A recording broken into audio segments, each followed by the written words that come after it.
今日去邊度？今日我哋而家喺香港大學站啊 B2 出口啊，係啊，千里迢迢遠嚟到呢度係做乜嘢咧？梗係唔係香港大學啦？係啊，我哋嚟食嘢啊！食乜嘢冇啊？係啊，我哋今日咧受到元興隆麵家嘅邀請啊，咁佢就話叫我哋嚟試食下喎。係啊，收到邀請啊，嚇死啊！仲記得係啊，你睇到個 mail 嗰陣時係世界盃啊，咁啊睇住場波咁樣，連個入球都睇唔到喎。冇錯啊，掛住睇 email，點解又收到邀請函喎？係啊，我哋第一次啊去做呢一類嘅邀請啦，咁我哋都好緊張啊。係啊，係啊，佢係一間52年歷史喺石塘咀嘅麵家嚟嘅。但係雖然咧呢個係一個邀請嘅拍攝啦，但我哋都會如實去講我哋嘅吃後感嘅。係啦。咁我哋都同老闆講咗個啦，我哋都係真實報導翻嚇啲嘢食好唔好食嘅。咁老闆都表示咧唔介意，佢就係中意我哋咧夠真實嘅。好驚啊！係啊，咁我哋盡力啦，我哋去試食。好，行きます。由車站行出嚟啊，1分鐘都唔使啊，對面馬路就已經到啦。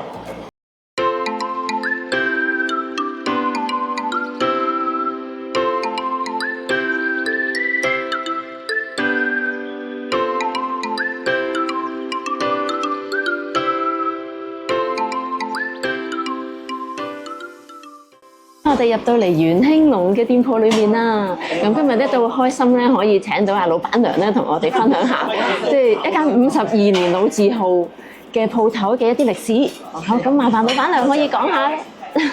好，呢間鋪頭52年其實就係我爸爸一手創立嘅。咁佢由喺大陸落嚟啦，咁跟住就都即係知道要揾食啦，因為我哋有5兄弟姊妹。咁跟住佢就自己就諗住揾啲生意仔做下，咁佢就揾到個位做大排檔，就都幾好生意。咁但係就好辛苦嘅，咁成日又要你知做小販嗰啲要拉小販啊嘛。咁我爸爸喺度諗下儲埋啲錢，咁跟住咧就想入鋪，因為見到我哋咁辛苦，佢都唔想。咁佢話不如就儲啲錢做首期，咁就入鋪做生意。一來佢就都係為我哋着想嘅，因為我有2個哥，咁佢阿哥可以入鋪，唔使跟住咁辛苦。嗰陣時即係入鋪到依家都52年。嗰陣時都係呢一個鋪位定係未係呢一個鋪位？完全都係呢個鋪位，都係喺呢個鋪位。如果大排檔咧就係士美菲路嗰邊。士美菲路嗰邊。士美菲路嗰邊邊做大排檔就邊做呢一邊。咁嗰2哥咧，我阿哥咧就喺呢度做。其實爸爸就兩邊都要兼顧啦。兩邊都要兼顧嘅。大排檔即係佢報得早之後咧，因為可能佢有啲嘢要重建啲大廈，重建根本冇位俾佢做。咁於是乎咧，我爸啦、我媽啦、我2個哥啦，咁就集中晒喺呢度做。咁一家人都係喺度做。咁連我最細個妹都有喺度幫手。一路做到爸爸即係走咗啦。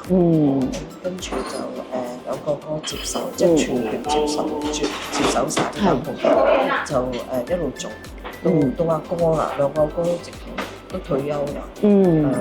佢就唔想再做。咁我就覺得即係都係有啲可惜。係啦，好可惜啊。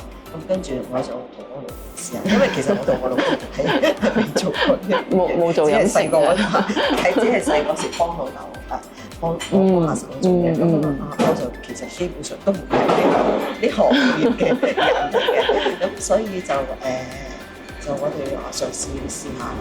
我接手咗都而家都第9年。第9年啦。第9年啦，不知不覺都咁阿哥又好好心機。係啊，但係呢9年唔容易啊，因為有疫情各樣係，其實都係一大難關。我哋成日喺度諗咧，我哋接手咗呢9年，即係發生太多。係啊。咩？因為好似有地鐵通咗。係啦。其實地鐵係會帶走人出去。反而係帶走啲街坊。其實嗰幾年係相當艱難。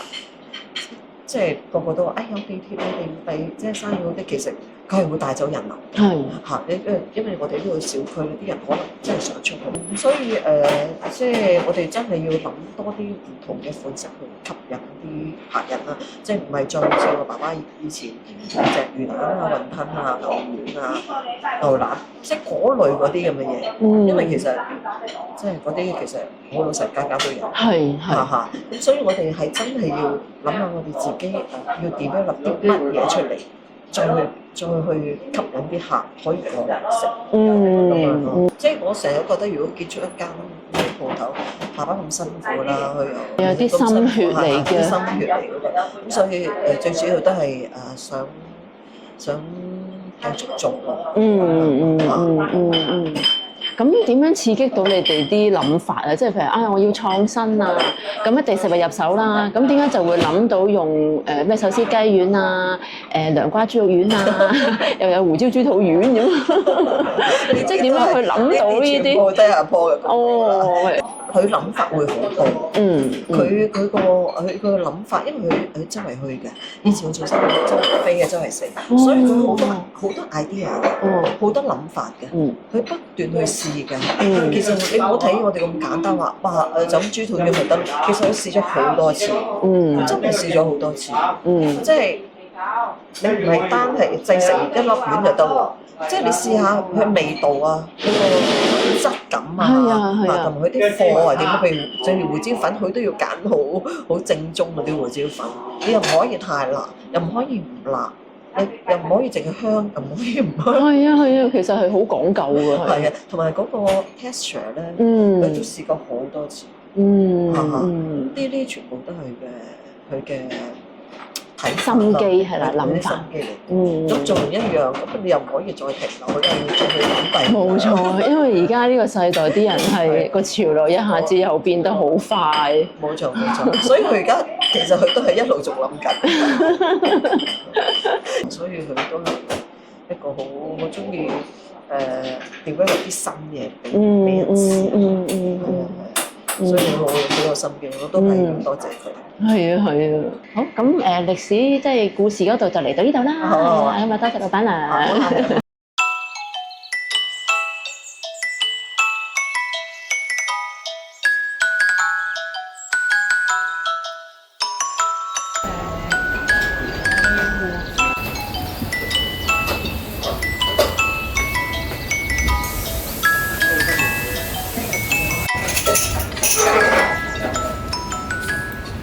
而家到試菜時間啦，咁當然就會係 special 啦，正常就唔會咁樣幾粒咁樣 serve 啦。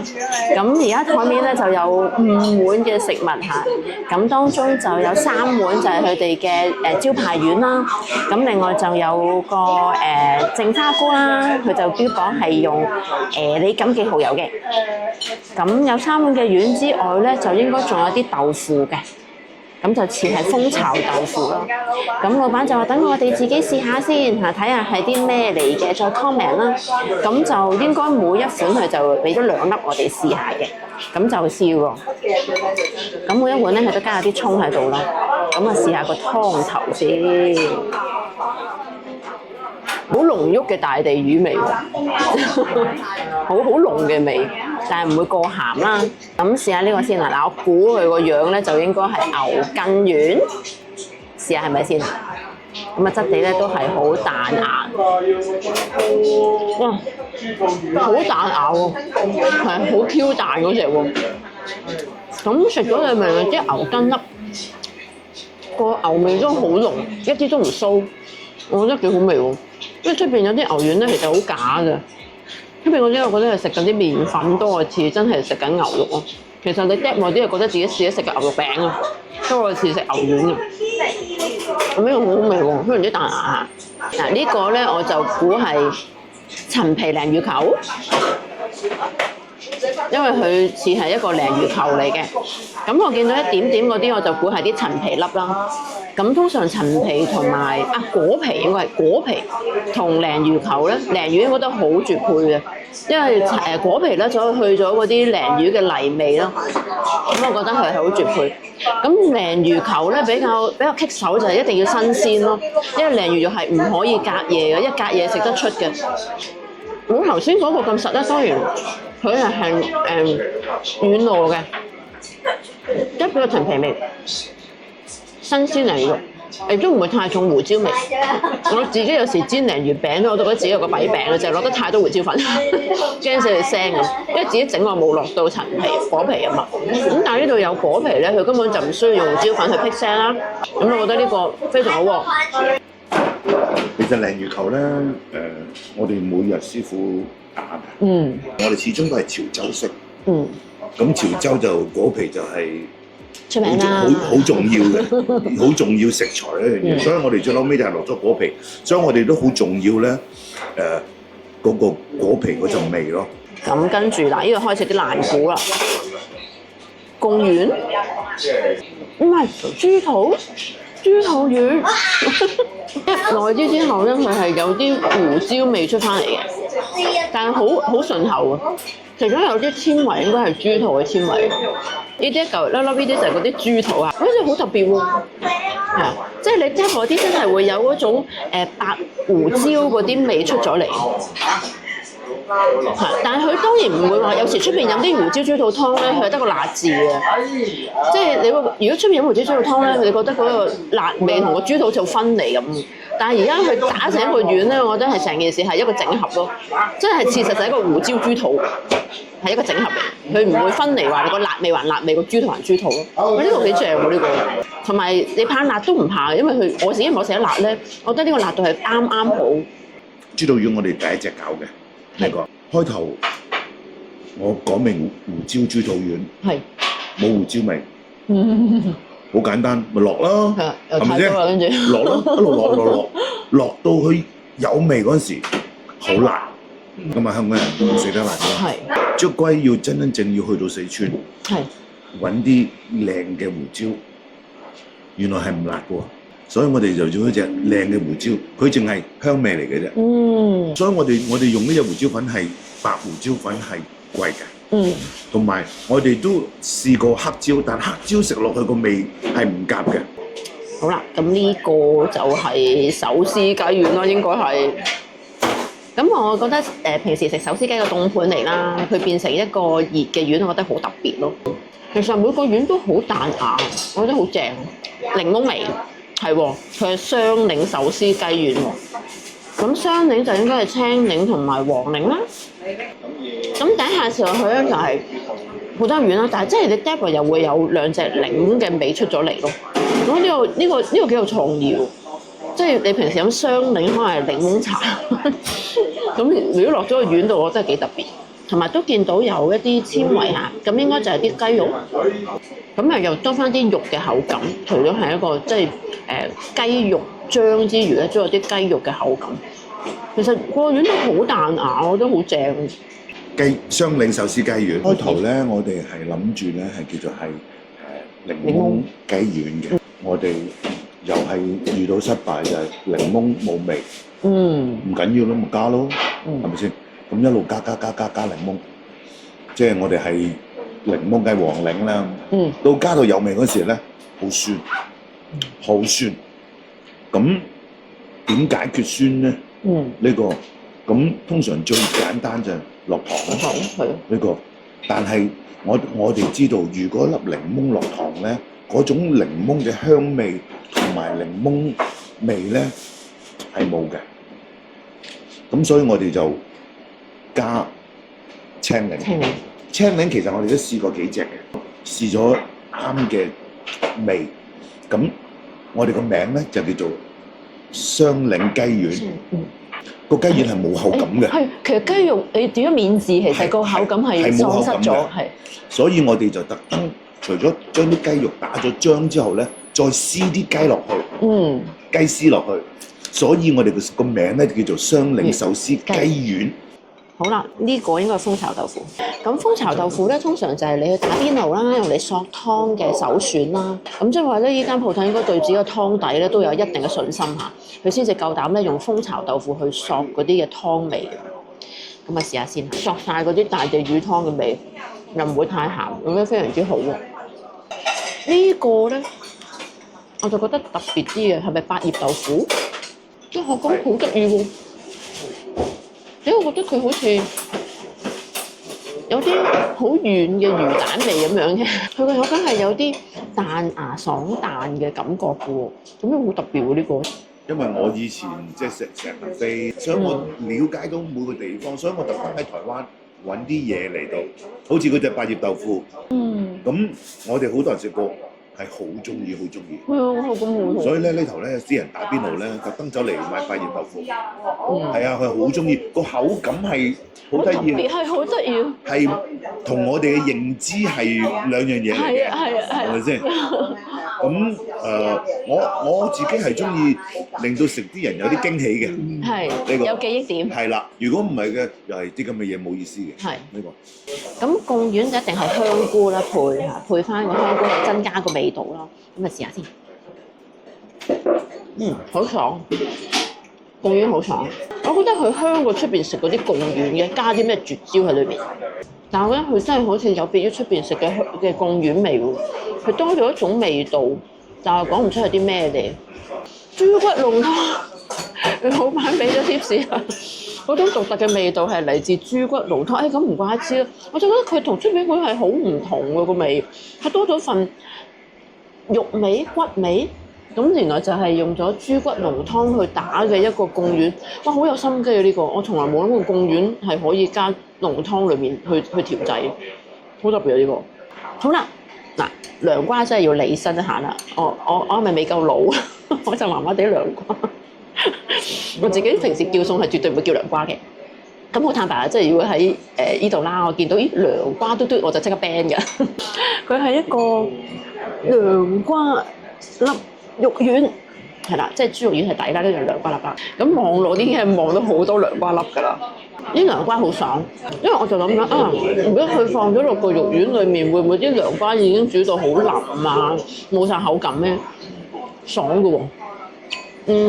淡淡嘅涼瓜味，但係佢冇咗個苦味，可能係真係個技巧啦。我覺得係食唔到涼瓜嘅苦味，但係食到有涼瓜味。你老啦！我老啦，其實可能證明咗呢一刻開始已經再食翻涼瓜，原來係已經老啦。我覺得佢個爽口好正，個涼瓜嘅爽口係好正，因為我初頭諗會唔會已經係，因為涼瓜你煮得耐都會腍㗎嘛。咁因為佢煮完之後、烚完之後、製作完之後都唔腍㗎喎，勁喎！佢有個爽口嘅感覺，我覺得係正嘅。即係除咗個丸嘅 Q 彈之外，涼瓜通常啲人一煮之前咧，一定揾啲鹽揦佢係嘛，好正常啊，我哋係咁整咯。好似係啤咗水出嚟嘅，係啦，啤水出嚟。總之係啤水啊，整佢。我哋照樣咁整好晒之後，喺我哋嗰度一烚。嗰粒涼瓜咧就變咗好似冬瓜咁啦。首先你整丸嗰時咧，佢哋一定要粒丸要定型嘅，所以一定要用啲熱水去拖佢。跟住之後，我哋要煮成粒涼瓜咧腍晒。係啊，我就係頭先都仲可以爽，係咯，睇個秘訣喺邊。所以最撈尾咧，我哋嗰啲涼瓜買翻嚟之後咧，直情唔拖水，乜嘢都唔整，就咁切粒，跟住就攞嚟打丸啦。我哋啱啱開頭咧又拖水又剩咧，嗰粒涼瓜真係我哋以為放咗冬瓜啊，點解咧？嗰粒涼瓜係一支味都冇，甘甘地又冇，苦苦地又冇呢個。咁而家咁整咧，係佢留翻好多，係喺我哋呢度煮嗰陣時咧，佢哋就逼到啲汁出嚟啦。逼到啲苦瓜嘅味道出嚟啦。咁你話好多咩？唔係，係啊，就唔係。你話冇咩？又唔係咁咯。呢個因為試晒所有嘅丸啊，咁我覺得我自己好 impress 就係嗰個雙檸嚇，因為我冇諗過丸係會有檸檬味。咁我覺得呢個係我個記憶點好大咯，嗰個雙檸嘅手撕雞丸。咁同埋我覺得個陳皮鯪魚咧都係好正嘅，因為我覺得鯪魚肉真係唔易處理啊！你整得好好嘅話，要每日新鮮啦，又要人手去剁啦，要打啦，仲要落適量嘅陳皮喎。成日講陳皮，因為果皮果皮後生啲。咁嗰個 balance 係要做得好好，因為嗰啲果皮味就會搶晒個鯪魚肉，咁佢做到個平衡。咁我自己個人就好中意呢兩個嘅。好啦，呢度咧另一亮點啊，呢個咧就係花菇啦，咁就用李錦記蠔油做嘅。咁做燜花菇咧，其實真係要用心機嘅，時間同心機。花菇當然好過冬菇啦，因為花菇咧就會係一啲厚肉啲嘅冬菇啦，喺嚴寒地方嗰度成長啦。咁經過一凍之後咧就爆花嘅，咁所以啲人就你爆啲花好靚啊，咁啊所以叫花菇。咁佢要厚肉啦，要入味啦，要有質感啦。咁試咯噃，好香啊！聞已經有一啲菇嘅香味，正。佢個質地軟糯，有口感，入晒味。呢個真係，哇！即刻又變成一個另一個招牌菜。李錦記蠔油係食得出嘅。亦都食得出呢啲唔係啲平嘅花菇，嗱應該都係啲用料比較好嘅花菇，至可以有呢個質地。因為你燜極都係唔得嘅。咁呢個又係非常之出眾，好好味。燜到入晒味啊！見到啲中間啲色。係啊，其實我哋話溏心鮑魚啊嘛，呢啲就係溏心嘅花菇。冬菇貴，呢隻唔好貴，呢隻係好貴。咁呢隻其實係一隻日本種嚟嘅。日本種。咁如果你中意食冬菇，你都有煮冬菇，你都知道啲冬菇係唔平嘅。係，你要靚嘅係要燜嚟食嘅係唔平嘅。呢隻，咁呢個唯一一樣嘢，你話我哋買啊好啲啦，因為點解咧？呢隻其實係一個日本種嚟。咁但係佢喺國內種。咁所以就係平啲。如果呢隻嘢喺日本直接過嚟咧，我話俾你聽，我買唔起咯。呢個。咁其實佢呢個佢主力係供應啲大嗰啲食府，俾啲人享受到真正靚嘅冬菇。我都話好簡單啫嘛，李錦記夠裝蠔油，OK， 咁冬菇，你知浸都浸好耐。係啊，你點浸都係一個關鍵。我哋冬天浸同夏天浸個時間都唔一樣嘅。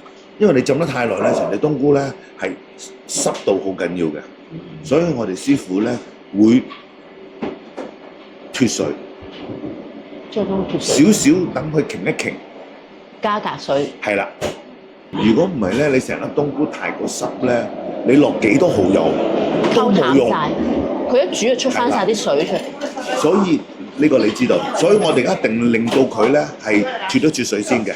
咁令到佢咧容易啲入味。其實我哋湯係好講究。呢個我哋個湯咧係有少少西式嘅整法嘅。所有嘅水喺煲湯之前喺個桶入邊，我哋會浸咗差唔多3個鐘頭嘅果皮先嘅。點解咧？因為第一，香港嘅水係有味。第二，我想我哋個湯咧係有益嘅。不過我哋已經調教到個份量係有咁嘅功效，但係食唔到咁嘅味。浸完果皮水3個鐘頭之後，我哋就走去煮佢，煮個煲水。煲水啦，真係。煲水。因為果皮如果熱水落咧唔得㗎，呢個。咁跟住我哋就會揼適量嘅羅漢果。羅漢果，羅漢果，揼完羅漢果，我哋揼豬骨。咁跟住就熄火㗎。OK，呢度所有嘅工序係今晚整定，就聽朝師傅翻嚟就會放我哋好基本嘅地魚啊、蝦子啊啲咁嘅嘢，就同人哋嘅有啲唔分別嘅，咁所以其實我呢個唔係咩秘密，我亦都講好多人聽嘅。係啦，咁啊，老闆攞咗佢哋個湯底嘅一啲原材料出嚟啦，咁就有烤香過嘅大地魚啦，哇！真係要烤好耐喎，要烤到咁嘅地步。因為啲魚有油啊，哦，啲魚油，因為熱令到啲油逼出嚟就香，哦。所以咧焦焦地嗰啲咧就係要燒到佢嗰啲魚啲油燶就會咁嘅樣，係啦，咁非常好。然之後攞去煲湯咧，就係嗰陣香味出嚟啦。呢個咧我哋所謂叫做蝦殼。蝦殼。咁其實佢咧就唔淨止蝦嘅，有蝦啊、蟹啊、其他嗰啲，總之嗰啲殼整碎咗佢，亦都愛嚟煲湯。你可以聞下嗰陣味都好鮮味嘅。海水味。係啊，海水味。呢個我哋都落幾多下嘅，攞嚟煲湯。要個海鮮嘅味道。鮮味啊，鮮味係啊。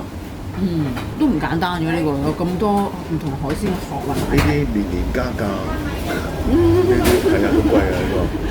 蝦子嚟講，其實師傅都好辛苦嘅，因為咧唔可以大火，一定要細火。咁仲有一炒一粒鐘就不停啦。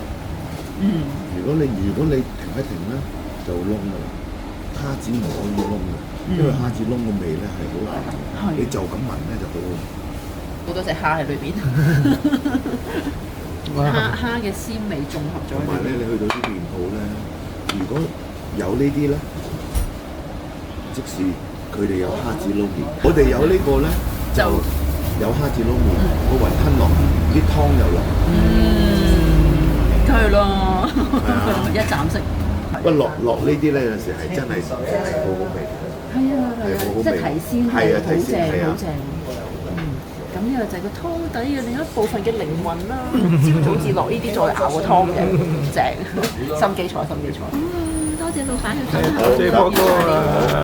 好啦，我哋由元興路出翻嚟啦。係啊，真係好多謝啊老細波哥啊，同埋我老闆娘啊嘅熱情招待我哋啊，我哋都前後都拍攝咗差唔多2個鐘頭。係啊，因為好睇得出老闆對鋪頭嘅熱誠啊，對食物嘅執着咯。因為佢係好中意分享嚇佢哋嘅鋪頭嘅一啲歷史啦，同埋佢哋嘅食物嘅製作啦各樣啦。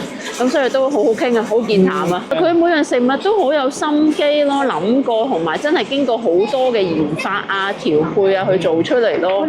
即係做一間食店要做到咁多樣，即係食物係即係要有心去諗去做，其實真係好困難，要用好多時間去研發去做。佢係雖然係一間52年老店啦，但係佢有好多新嘅元素，即係我覺得好有活力啊！即係唔覺得話好古板啊咁樣，係不停創新咯。我覺得好值得我哋學習呢個精神。我哋係一個好細嘅 YouTube channel 啦，但係阿 Paul 邀請我哋啊，多謝佢。係啊，因為我都有好奇問啊，點解會揀我哋啊？因為我哋都係一個好細嘅 channel。佢話因為佢都經歷過start up 啊，即係由零做起啊咁樣。咁佢都覺得欣賞我哋有時都係唔會拍啲好大路嘅嘢啊，都係會揾啲小店去分享咯。咁我覺得好好啊，即係俾啲機會我哋呢啲咁細嘅 channel 去發展一下。好啦，咁我哋咧下次睇下邊度揾嘢食啦。係啦，咁中意我哋兩口子嘅片，記得 comment、like 同 subscribe 啊。同埋側邊嘅窿窿。係啊 ，share 俾啲朋友啊。又係啦，繼續支持我哋啊！多謝各位網民啊！近日我哋都有啲突破嘅即係數字啊，希望我哋繼續努力。好啦，拜拜啦，再見啦！